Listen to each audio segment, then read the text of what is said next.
questions are power, but every kind of power carries a heavy price. Use it to silence others, and you become a manipulator, a ghost in the machinery of conversation, pulling strings from the shadows. Use it to awaken them, and you become a philosopher, a midwife of the truth. History remembers Socrates as the man who never lost a single debate. This wasn't because he possessed an encyclopedic memory or a booming, aggressive voice. In fact, he was described as plain, humble, and even intentionally ignorant. He didn't win because he was right in the conventional sense. He won because he never entered a debate to win.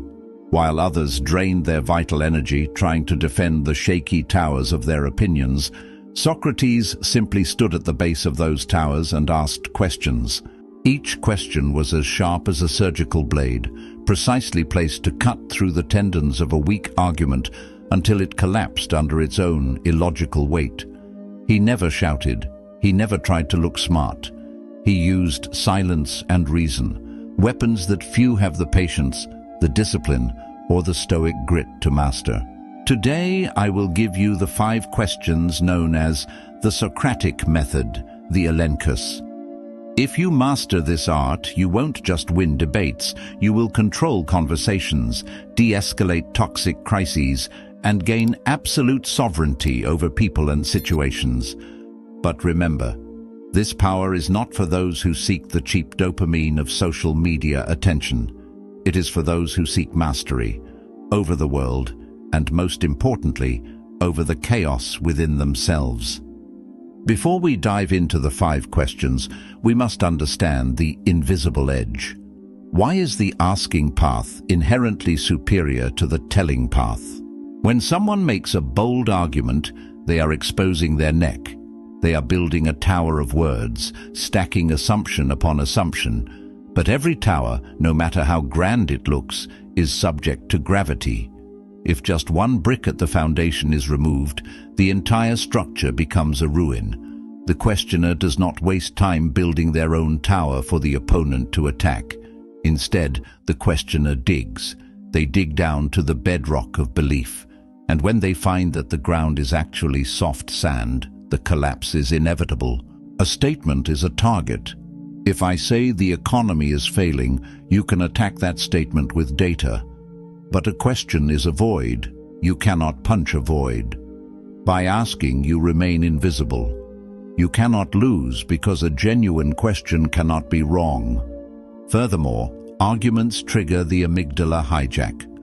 When you tell someone they are wrong, their brain perceives a physical threat. Their ego goes into defensive mode, and logic shuts down. But a question invites the ego to participate in its own demise. It tricks the opponent into drawing the map of their own beliefs, and it is only when they reach the edge of that map that they realize they are standing over a cliff. Question 1. The search for the source. How do you know that's true? It sounds simple, almost harmless. In a casual conversation, it might even sound like genuine curiosity. But in the hands of a Stoic, this question is the seed of total collapse. Everyone has beliefs, yet almost no one truly knows why they believe what they do. 99% of human convictions are not reached through logic. They are inherited like a genetic disease, copied from parents, or absorbed unconsciously from the digital crowd. Success requires a degree. You need to be married by 30. The world is getting worse. When you ask, how do you know that's true? You are performing a mental audit. You are forcing the speaker to produce a receipt for their thoughts. Usually they have none. They will say, everybody knows that, or it's just obvious. These answers are the white flags of a mind that has never been examined. In ancient Athens, a young, arrogant politician once confronted Socrates, claiming that power is the only truth.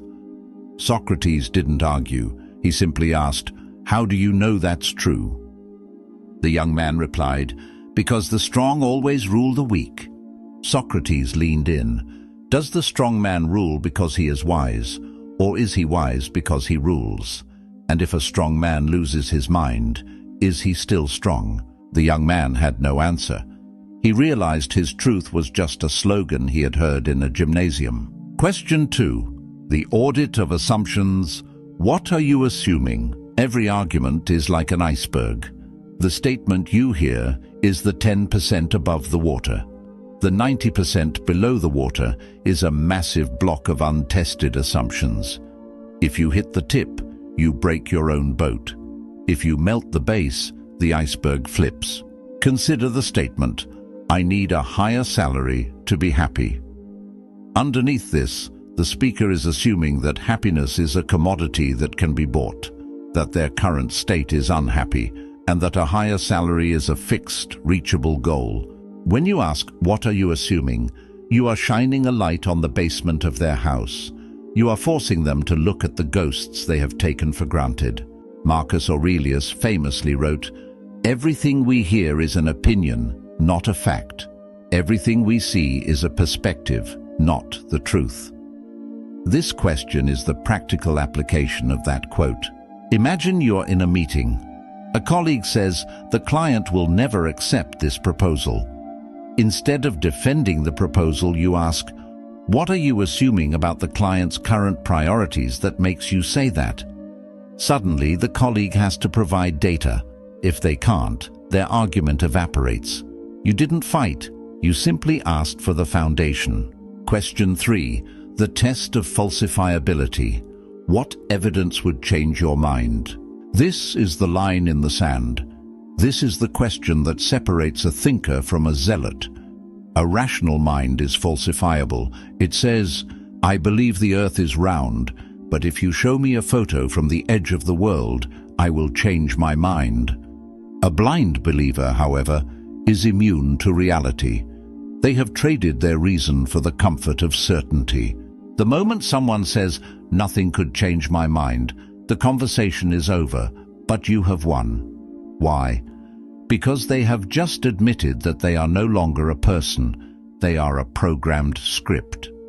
They have confessed that their pride is more important than the truth. Epictetus taught that we cannot learn what we think we already know. This question is the humility check. If you use it on yourself, it keeps you from becoming a dogmatic tyrant. If you use it on others, it exposes their intellectual cowardice.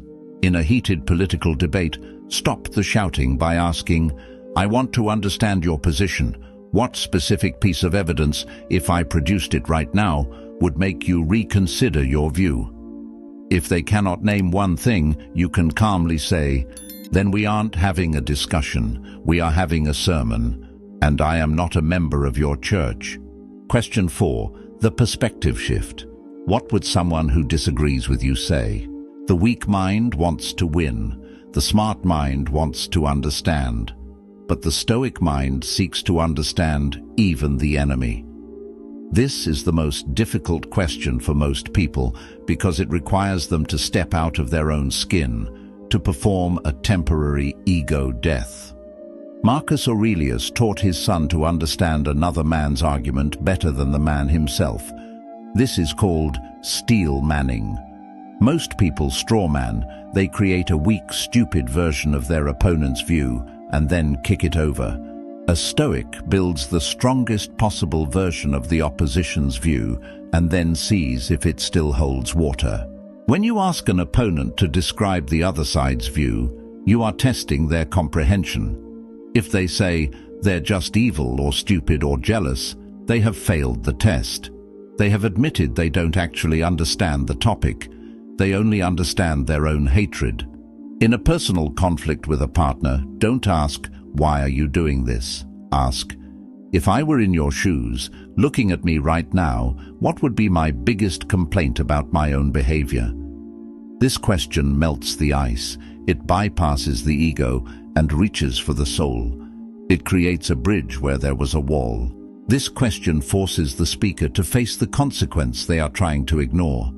It takes their individual choice and turns it into a universal law.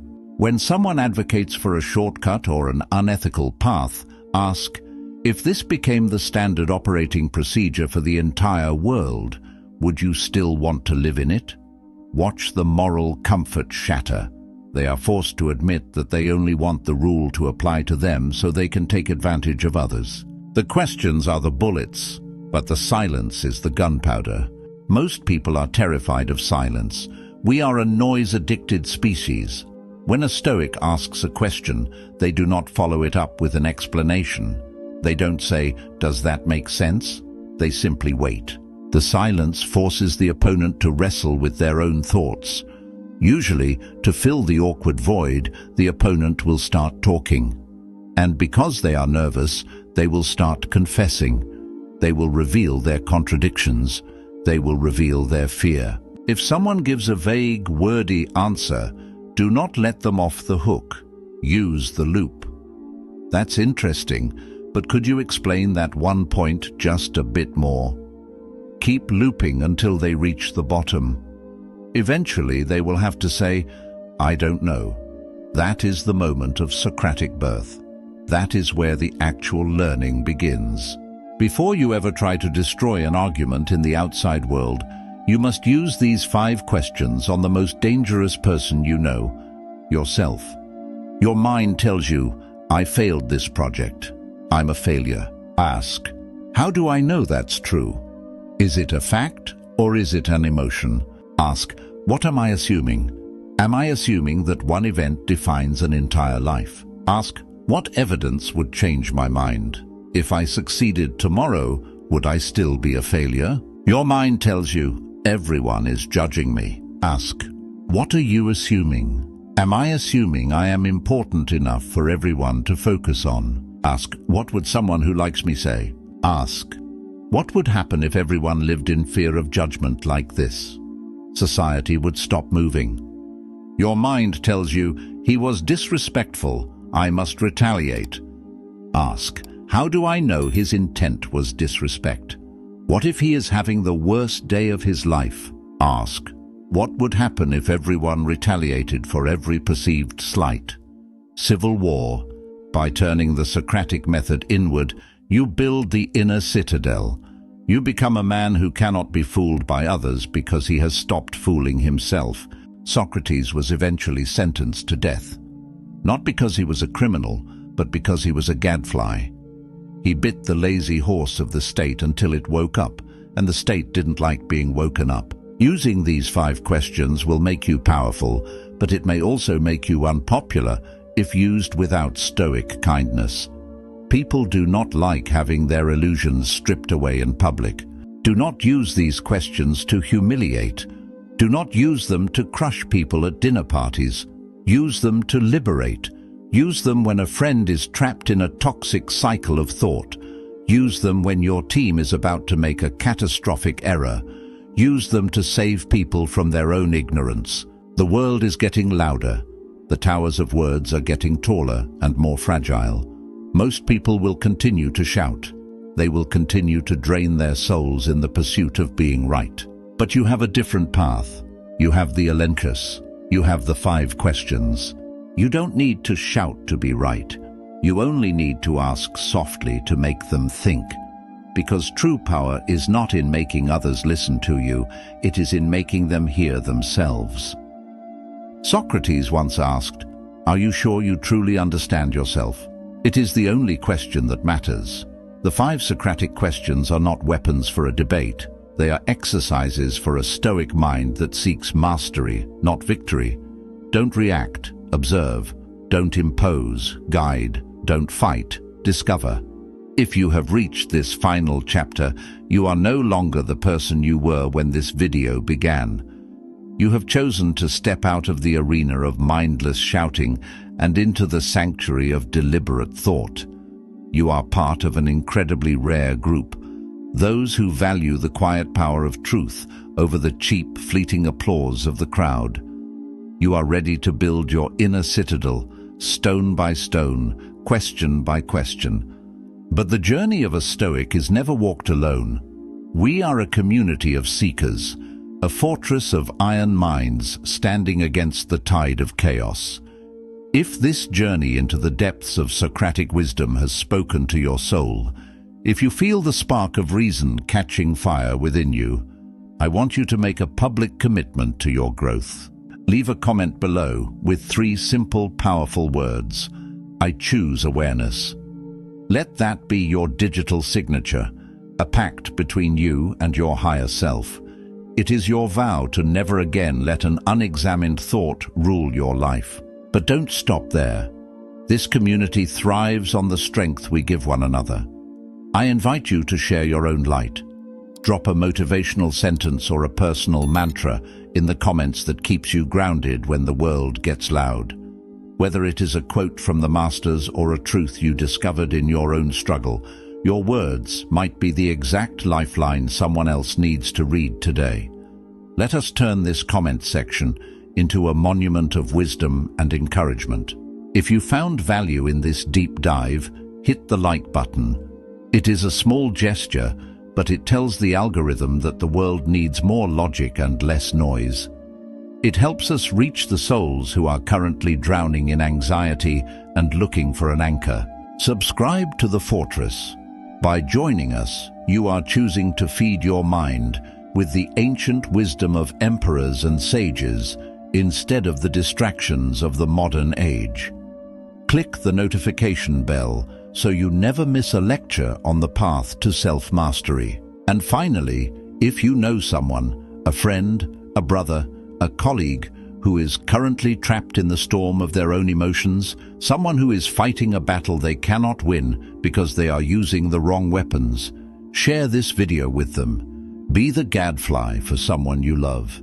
Help them wake up. Go out into the world today not as a victim of circumstance, but as a student of reality.